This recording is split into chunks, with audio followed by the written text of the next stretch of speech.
साथियों, कल देश की करोड़ों महिलाओं की नजर संसद पर थी।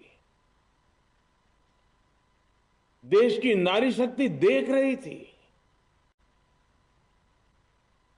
मुझे भी ये देखकर बहुत दुख हुआ कि जब ये नारी हित का प्रस्ताव गिरा तो कांग्रेस, डीएमके, टीएमसी, सपा जैसी परिवारवादी पार्टियां खुशी से तालियां बजा रही थी। महिलाओं से उनके अधिकार छीनकर ये लोग मेजें थपथपा रहे थे। उन्होंने जो किया वो केवल टेबल पर थाप नहीं थी, वो नारी के स्वाभिमान पर, उसके आत्मसम्मान पर चोट थी। और नारी सब भूल जाती है, अपना अपमान कभी नहीं भूलती। इसलिए संसद में कांग्रेस और उसके सहयोगियों के उन सबके व्यवहार की कसक हर नारी के मन में हमेशा रहेगी।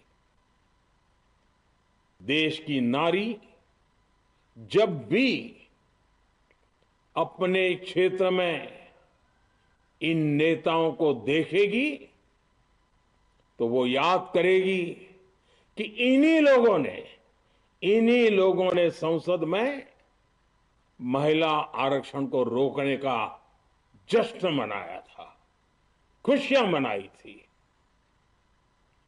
कल संसद में नारी शक्ति वंदन संशोधन का जिन भी दलों ने विरोध किया है, उनसे मैं दो टूक कहूंगा। ये लोग नारी शक्ति को फॉर ग्रांटेड ले रहे हैं। वो ये भूल रहे हैं कि 21वीं सदी की नारी देश की हर घटना पर नजर रख रही है। वो उनकी मंशा भांप रही है और सच्चाई भी भली भांति जान चुकी है। इसलिए महिला आरक्षण विरोध करके जो पाप विपक्ष ने किया है, इसकी उन्हें सजा जरूर मिलेगी। इन दलों ने संविधान निर्माताओं की भावनाओं का भी अपमान किया है और जनता द्वारा इसकी सजा से भी वो बच नहीं पाएंगे। साथियों, सदन में नारी शक्ति वंदन संशोधन किसी से भी कुछ छीनने का नहीं था। नारी शक्ति वंदन संशोधन हर किसी को कुछ न कुछ देने का था, देने के लिए संशोधन का था। ये 40 साल से लटके हुए नारी के हक को 2029 के अगले लोकसभा चुनाव से उसका हक देने का संशोधन था। नारी शक्ति वंदन संशोधन 21वीं सदी के भारत की नारी को नए अवसर देने, नई उड़ान देने, उसके सामने से बाधाएं हटाने का महायज्ञ था। देश की 50% यानी आधी आबादी को उसका अधिकार देने का साफ नियत के साथ, ईमानदारी के साथ किया गया एक पवित्र प्रयास था। नारी को भारत की विकास यात्रा में सहयात्री बनाने और सबको जोड़ने का प्रयास था। नारी शक्ति वंदन संशोधन समय की मांग है। नारी शक्ति वंदन संशोधन उत्तर, दक्षिण, पूरब, पश्चिम सभी राज्यों की, हर राज्य की शक्ति में समान वृद्धि का प्रयास था। इस संसद में सभी राज्यों की आवाज को अधिक शक्ति देने का प्रयास था। राज्य छोटा हो, राज्य बड़ा हो, राज्य की आबादी कम हो या राज्य की आबादी ज्यादा हो, सबकी समान अनुपात में शक्ति बढ़ाने की कोशिश थी। लेकिन इस ईमानदार प्रयास की कांग्रेस और उसके सहयोगियों ने सदन में पूरे देश के सामने भ्रूण हत्या कर दी है। भ्रूण हत्या कर दी है। ये Congress, TMC, Samajwadi party, DMK जैसे दल इस भ्रूण हत्या के गुनहगार हैं। ये देश के संविधान के अपराधी हैं। ये देश की नारी शक्ति के अपराधी हैं। साथियों, कांग्रेस महिला आरक्षण के विषय से ही नफरत करती है। उसने हमेशा से ही महिला आरक्षण को रोकने के लिए षड्यंत्र किए हैं। इस दिशा में पहले जितनी बार भी प्रयास हुए, हर बार कांग्रेस ने इसमें रोड़े अटकाए हैं। इस बार भी कांग्रेस और उसके साथियों ने महिला आरक्षण को रोकने के लिए एक के बाद एक नए झूठ का सहारा लिया। कभी संख्या को लेकर, कभी किसी और तरीके से कांग्रेस और उसके साथियों ने देश को गुमराह करने की कोशिश की। ऐसा करके इन दलों ने भारत की नारी शक्ति के सामने अपना असली चेहरा सामने ला दिया है, अपना मुखौटा उतार दिया है। साथियों, मुझे व्यक्तिगत तौर पर आशा थी कि कांग्रेस अपनी दशकों पुरानी गलती सुधारेगी। कांग्रेस अपने पापों का प्रायश्चित करेगी। लेकिन कांग्रेस ने इतिहास रचने का, महिलाओं के पक्ष में खड़े होने का अवसर खो दिया। कांग्रेस खुद देश के अधिकांश हिस्सों में अपना वजूद खो चुकी है। कांग्रेस परजीवी की तरह क्षेत्रीय दलों की पीठ पर सवार होकर खुद को जिंदा रखे हुए है। लेकिन कांग्रेस ये भी नहीं चाहती कि क्षेत्रीय दलों की ताकत बढ़े। इसलिए कांग्रेस ने इस संशोधन का विरोध करवाकर अनेक क्षेत्रीय दलों के भविष्य को अंधकार में धकेलने का राजनीतिक षड्यंत्र किया है। साथियों, Congress, Samajwadi party, DMK, TMC और दूसरी पार्टियां इतने वर्षों से हर बार वही बहाने, वही कुतर्क गढ़ते आए हैं, बनाते आए हैं। कोई न कोई टेक्निकल पेंच फंसाकर ये महिलाओं के अधिकारों पर डाका डालते रहे हैं।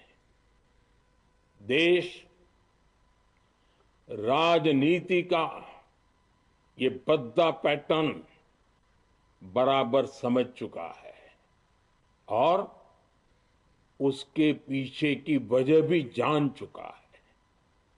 भाइयों बहनों, नारी शक्ति वंदन अधिनियम के विरोध की एक बड़ी वजह है इन परिवारवादी पार्टियों का डर।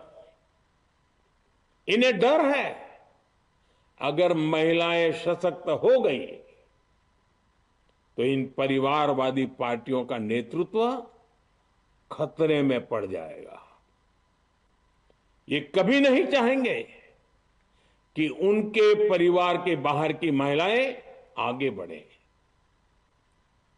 आज पंचायतों में, लोकल बॉडीज में जिन हजारों लाखों महिलाओं ने अपनी क्षमता को साबित किया है, जब आगे बढ़कर लोकसभा और विधानसभाओं में आना चाहती हैं, देश की सेवा करना चाहती है, परिवारवादियों के भीतर उनसे असुरक्षा की भावना बैठी हुई है। परिसीमन के बाद महिलाओं के लिए कहीं ज्यादा सीटें होगी, महिलाओं का कद बढ़ेगा। इसलिए इन लोगों ने नारी शक्ति वंदन संशोधन का विरोध किया है। देश की नारी शक्ति कांग्रेस और उसके सहयोगियों को इस पाप के लिए कभी माफ नहीं करेगी। मेरे प्रिय देशवासियों, कांग्रेस और उसके साथी दल डिलिमिटेशन पर लगातार झूठ बोल रहे हैं। ये इस बहाने विभाजन की आग को सुलगाना चाहते हैं, क्योंकि बांटो और राज करो, कांग्रेस ये पॉलिटिक्स अंग्रेजों से विरासत में सीख कर आई है और कांग्रेस आज भी उसी के सहारे चल रही है। कांग्रेस ने हमेशा देश में दरार पैदा करने वाली भावनाओं को हवा दी है। इसलिए यह झूठ फैलाया गया कि डिलिमिटेशन यानी परिसीमन से कुछ राज्यों को नुकसान होगा, जबकि सरकार ने पहले दिन से स्पष्ट किया है कि न किसी राज्य की भागीदारी का अनुपात बदलेगा, न किसी का रिप्रेजेंटेशन कम होगा, बल्कि सभी राज्यों की सीटें समान अनुपात में ही बढ़ेगी। फिर भी कांग्रेस, डीएमके, टीएमसी और समाजवादी पार्टी जैसे दल इसे मानने को तैयार नहीं हुए। साथियों, ये संशोधन बिल सभी दलों और सभी राज्यों के लिए एक मौका था, एक अवसर था। ये बिल पास होता तो तमिलनाडु, बंगाल, यूपी, केरला हर राज्य की सीटें बढ़ती, लेकिन अपनी स्वार्थी राजनीति की वजह से इन दलों ने अपने राज्यों के लोगों को भी धोखा दे दिया। जैसे कि डीएमके के पास मौका था कि वो और ज्यादा तमिल लोगों को सांसद विधायक बना सकती थी, तमिलनाडु की आवाज और मजबूत कर सकती थी, लेकिन उसने वो मौका खो दिया। टीएमसी के पास भी बंगाल के लोगों को आगे बढ़ाने का मौका था, लेकिन टीएमसी ने भी ये मौका गंवा दिया। समाजवादी पार्टी के पास भी मौका था कि वो महिला विरोधी छवि होने के दाग को कुछ कम कर सके, लेकिन सपा भी इसमें चूक गई।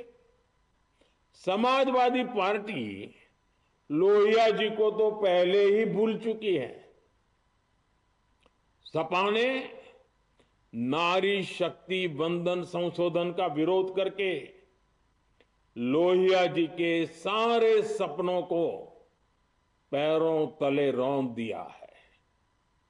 सपा महिला आरक्षण विरोधी है, ये यूपी की और देश की महिलाएं कभी नहीं भूलेगी। साथियों, महिलाओं के आरक्षण का विरोध करके कांग्रेस ने फिर एक बात सिद्ध कर दी है। कांग्रेस एक एंटी रिफॉर्म पार्टी है। 21वीं सदी के विकसित भारत के लिए जो भी निर्णय, जो भी रिफॉर्म जरूरी है, जो भी निर्णय देश ले रहा है, कांग्रेस उन सब का विरोध करती है, उसे खारिज कर देती है, उस काम के अंदर खलल डालती है। यही कांग्रेस का इतिहास है और यही कांग्रेस की नेगेटिव पॉलिटिक्स है। साथियों, ये वही कांग्रेस है जिसने जनधन, आधार, मोबाइल, स्त्री शक्ति का विरोध किया। कांग्रेस ने डिजिटल पेमेंट्स का विरोध किया। कांग्रेस ने जीएसटी का विरोध किया। कांग्रेस ने सामान्य वर्ग के गरीबों को आरक्षण का विरोध किया। कांग्रेस ने ट्रिपल तलाक के विरुद्ध कानून का विरोध किया। कांग्रेस ने आर्टिकल 370 हटाने का विरोध किया। हमारा संविधान, हमारे कोर्ट जिस यूनिफॉर्म सिविल कोड, समान नागरिक आचार संहिता को, यूसीसी को जरूरी बताते हैं, कांग्रेस उसका भी विरोध करती है। रिफॉर्म का नाम सुनते ही कांग्रेस विरोध की तख्ती लेकर दौड़ पड़ती है। ऐसा कोई भी काम जिससे देश मजबूत होता है, कांग्रेस उसमें बाधाएं खड़ी करने के लिए पूरी शक्ति लगा देती है। Congress one nation one election का विरोध करती है। कांग्रेस देश में घुसपैठियों को भगाने का विरोध करती है। कांग्रेस मतदाता सूची के शुद्धिकरण, एसआईआर का विरोध करती है। कांग्रेस वक्फ बोर्ड में रिफॉर्म का विरोध करती है।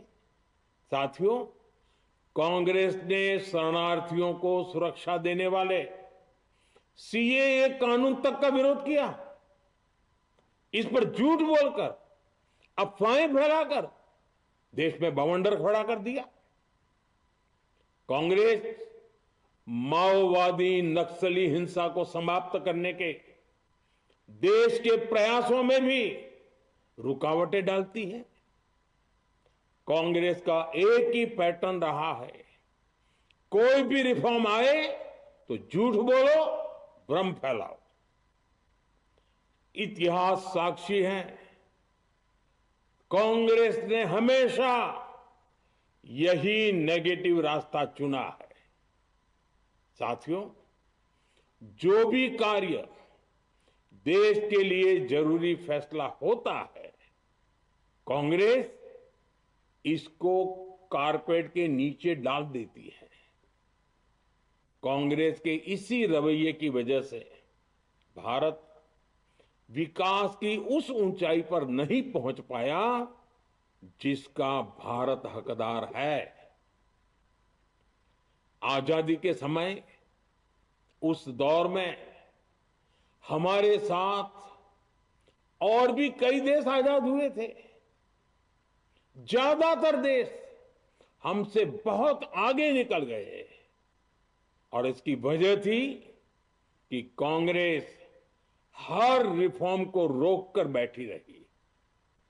लटकाना, भटकाना, अटकाना, यही कांग्रेस का सिद्धांत रहा है, यही कांग्रेस का वर्क कल्चर रहा है। कांग्रेस ने पड़ोसी देशों के साथ सीमा विवादों को लटकाया। कांग्रेस ने पाकिस्तान के साथ पानी बंटवारे से जुड़े विवादों को लटकाया। कांग्रेस ने ओबीसी आरक्षण के निर्णय को 40 साल तक लटकाए रखा। कांग्रेस ने सैनिकों के लिए वन रैंक वन पेंशन को 40 साल तक रोके रखा। साथियों, कांग्रेस के इस रवैये ने हमेशा देश का बहुत बड़ा नुकसान किया है। कांग्रेस के हर विरोध, हर अनिर्णय, हर छल प्रपंच का खामियाजा देश ने भुगता है, देश की पीढ़ियों ने भुगता है। आज देश के सामने जितनी भी बड़ी चुनौतियां हैं, वो कांग्रेस के इसी रवैये से उपजी हुई है। इसलिए ये लड़ाई सिर्फ एक कानून की नहीं है, ये लड़ाई कांग्रेस की उस एंटी रिफॉर्म मानसिकता के साथ है जिसमें सिर्फ नेगेटिविटी है, नकारात्मकता है। और मुझे इसमें कोई संदेह नहीं है कि देश की सभी बहनें बेटियां कांग्रेस की इस मानसिकता को करारा जवाब दे के रहेगी। साथियों, कुछ लोग देश की महिलाओं के सपने टूटने को सरकार की नाकामी, लेकिन ये विषय कामयाबी या नाकामयाबी क्रेडिट का था ही नहीं। मैंने संसद में भी कहा था, आधी आबादी को उनका हक मिल जाने दीजिए, मैं इसका क्रेडिट विज्ञापन छपवाकर विपक्ष के सभी लोगों को दे दूंगा। लेकिन महिलाओं को दकियानुसी सोच से देखने वाले फिर भी अपने झूठ पर अड़े रहे, कायम रहे। साथियों, नारी शक्ति को भागीदारी दिलाने की लड़ाई दशकों से चल रही है। वर्षों से मैं भी इसके लिए प्रयास करने वालों में से एक हूं। कितनी ही महिलाएं ये विषय मेरे सामने उठाती रही, कितनी ही बहनों ने पत्र के द्वारा मुझे सारी बातें बताई हैं। मेरे देश की माताएं, बहनें, बेटियां, मैं जानता हूं आज आप सब दुखी हैं। मैं भी आपके इस दुख में दुखी हूं। आज भले ही बिल पास कराने के लिए जरूरी 66% वोट हमें नहीं मिला हो, लेकिन मैं जानता हूं देश की 100%, 100% नारी शक्ति का आशीर्वाद हमारे साथ है। मैं देश की हर नारी को विश्वास दिलाता हूं, हम महिला आरक्षण के रास्ते में आने वाले हर रुकावट को खत्म करके रहेंगे, हटा करके रहेंगे। हमारा हौसला भी बुलंद है, हमारी हिम्मत भी अटूट है और हमारा इरादा भी अड़िग है। महिला आरक्षण का विरोध करने वाली पार्टियां ये देश की नारी शक्ति को संसद और विधानसभाओं में उनकी भागीदारी बढ़ाने से कभी भी रोक नहीं पाएंगे। सिर्फ वक्त का इंतजार है। नारी शक्ति के सशक्तिकरण का बीजेपी एनडीए का संकल्प अक्षुण्ण है। कल हमारे पास संख्या बल नहीं था, लेकिन इसका मतलब ये नहीं है कि हम हार गए। हमारा आत्मबल अजेय है। हमारा प्रयास रुकेगा नहीं, हमारा प्रयास थमेगा नहीं। हमारे पास आगे भी और मौके आएंगे। हमें आधी आबादी के सपनों के लिए, देश के भविष्य के लिए इस संकल्प को पूरा करना ही है। आप सबका बहुत बहुत धन्यवाद।